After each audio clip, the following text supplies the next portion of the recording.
నమస్కారం. కథను వినబోయే శ్రోతలకు చందమామ కథలు బై ఆర్కే స్వాగతం.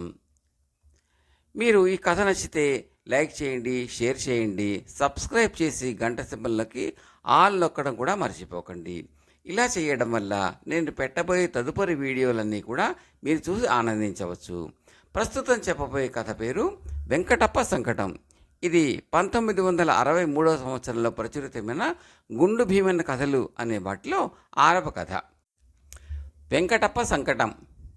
భీమన్న మామగారైన జమీందారు గారిని ఆశ్రయించి తిరిగేవారిలో వెంకటప్ప అనేవాడు ఒకడు ఉండేవాడు. వాడు జమీందారు గారి మనసు కనిపెట్టి మాట్లాడుతూ తీయటి కబుర్లు చెబుతూ ఎంతో పెద్ద మనిషిలాగా నటిస్తూ అక్కర వచ్చినప్పుడల్లా జమీందారు గారి వద్ద ధన సహాయం పొందుతూ సుఖంగా కాలక్షేపం చేస్తున్నాడు. జమీందారు గారికి వెంకటప్ప మీద సదభిప్రాయం ఉండటం చేత ఆయన వెంకటప్పకు ఇచ్చిన డబ్బు తిరిగి పుచ్చుకునేవాడు కాదు.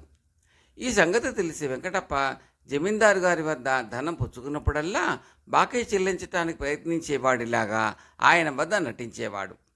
ఈ విధంగా జమీందారు గారి ప్రాపకం సంపాదించుకుని సుఖంగా కాలక్షేపం చేస్తున్న వెంకటప్ప స్వతహాగా పెద్ద మనిషి కాడు. అందుచేత తన గొయ్యి తానే తవ్వుకున్నాడు.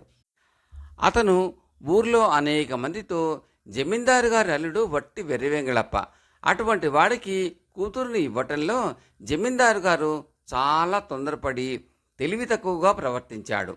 ఆయనకు పట్టుదలే తప్ప తెలివితేటలు చాలా తక్కువ అని పేలాడు. జమీందారు స్వతహాగా చాలా పెద్ద మనిషి.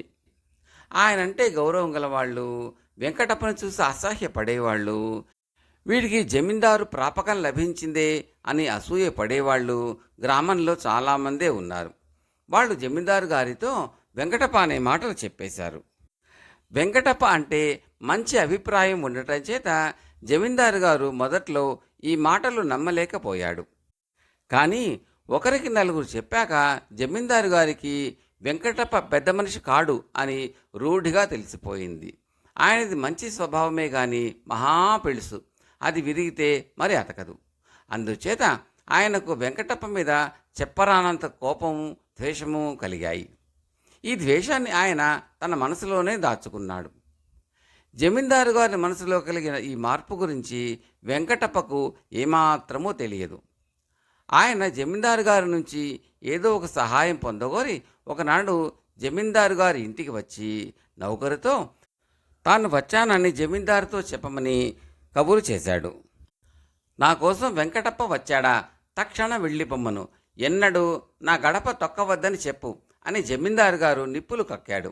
జమీందారు గారు తమరిని చూడరట, ఈ ఛాయలకు కూడా రావద్దని ఆయన మీకు గట్టిగా చెప్పమన్నారు అని నౌకరు వెంకటప్పతో చెప్పాడు. వెంకటప్పకు ఈ మాట విని ఆశ్చర్యం వేసింది. అతను తన చెవులను తానే నమ్మలేక, నువ్వేదో తప్పుగా విని ఉంటావు, ఫలాని వెంకటప్ప గారు వచ్చారని, ఒక్క నిమిషం సేపు మాత్రమే మాట్లాడతారని చెప్పు అని నౌకరును మళ్ళీ లోపలికి పంపాడు.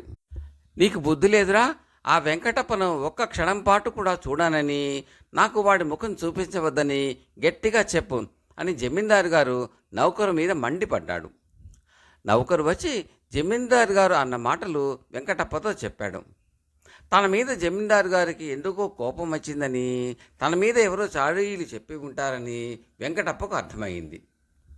జమీందారు గారికి తనపై కలిగిన దురభిప్రాయాన్ని మొగ్గలోనే తుంచి వేయకపోతే తన భవిష్యత్తుకు చాలా నష్టమున్నదని గ్రహించిన వెంకటప్ప బయట అరుగు మీద బైఠాయించి, సరే వారి దయ, వారు బయటికి వచ్చిన దాకా ఇక్కడే కూర్చుంటాను అని నౌకరుతో అన్నాడు. నౌకరు లోపలికి వెళ్ళి వెంకటప్ప బయట అరుగు మీద తిష్ట వేసి కూర్చున్నట్టుగా జమీందారు గారితో చెప్పాడు. జమీందారు గారికి పట్టరాని ఆగ్రహం వచ్చింది. వెంకటప్పను ఎలా సాగనంపాలా అని ఆయన ఆలోచించేటంతలో అల్లుడు భీమన్న ఆయన ఉన్న చోటికి వచ్చాడు. ఆయన భీమన్నతో, చూడు నాయన, వెంకటప్ప నీకు తెలుసు కాదు, వాడు నన్ను చూడాలని వచ్చి వాకిట ఉన్నాడట. వాడి ముఖం చూడటం కూడా నాకు ఇష్టం లేదు. అందుకని నౌకరుతో చెప్పిస్తే వాడు వినిపించుకోవటం లేదు. నువ్వు వెళ్ళి వాడితో ముఖాన కొట్టినట్టుగా చెప్పేయి, తెలిసిందా? మాట అంటే మాటే, ఎలా చెబుతావో కర్ర విరిగినట్టుగా చెప్పాలి. వాడు ఏనాడు తిరిగి మన గుమ్మం తొక్కకుండా చెయ్యి అని చెప్పాడు. అదెంత పని మామయ్య గారు, అంటూ భీమన్న బయటికి వచ్చాడు. బయటికి వెళ్ళేటప్పుడు మూల నుంచి ఒక కర్ర తీసుకుని బయటికి వచ్చాడు. భీమన్న వెంకటప్పను సమీపించి కర్రతో వాడి ముఖం మీద ఫడీమని కొట్టి, నీ ముఖం ఇంకెన్నడూ నాకు చూపించకు అన్నాడు. ఆ తర్వాత కర్రను ఫెడీమంటూ రెండుగా విరిచి, మాటంటే మాటే అన్నాడు. వెంకటప్ప ప్రాణాలు దక్కించుకుని పారిపోయాడు. అతను మళ్ళీ జమీందారు గారి గుమ్మం తొక్కిన పాపాన పోలేదు. కథ సమాప్తం.